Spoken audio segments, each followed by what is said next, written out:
Hello အားလုံးပဲမင်္ဂလာပါကျွန်တော်ဒီဗီဒီယိုမှာတော့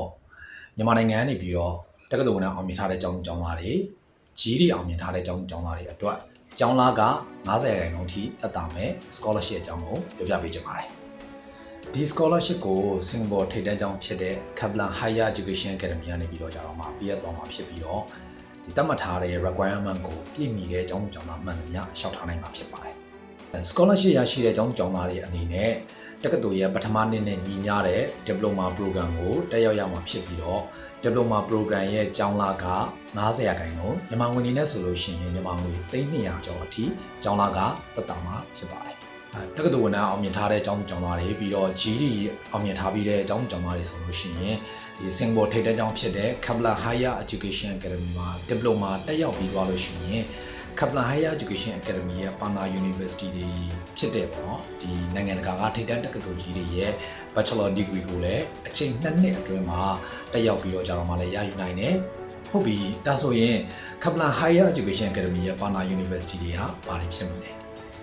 Australia Bachelor Degree ကိုရယူတဲ့ကျောင်းသားတွေအတွက် Davao Major ကိုပါရယူနိုင်တယ်Madoc University ရဲ့ Bachelor Degree ကိုလည်းအချိန်အတွင်းမှာရယူနိုင်ပါတယ်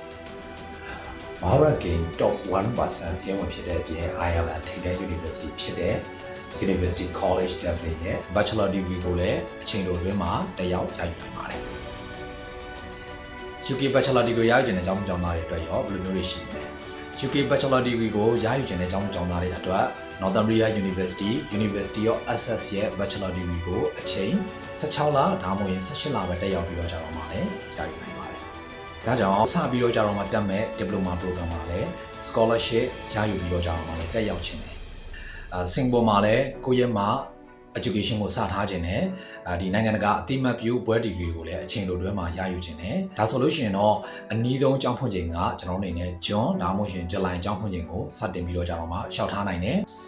အနည်းဆုံးကျောင်းဖွင့်ချိန်ကိုရှောက်ထားခြင်းနဲ့ကျောင်းသားတွေအနေနဲ့ scholarship ရှောက်ထားဖို့အတွက်လိုအပ်တဲ့ပြင်ဆင်မှုတွေအကြောင်းရှောက်ထားဖို့အတွက်ဘယ်လိုမျိုးစာအရန်တွေပြင်ဆင်ရမလဲဆိုတဲ့အသေးစိတ်အချက်လက်တွေကိုကျွန်တော်တို့ Study Block Information Center မှာလာရောက်ဆွေးနွေးတိုင်ပင်နိုင်ပါတယ်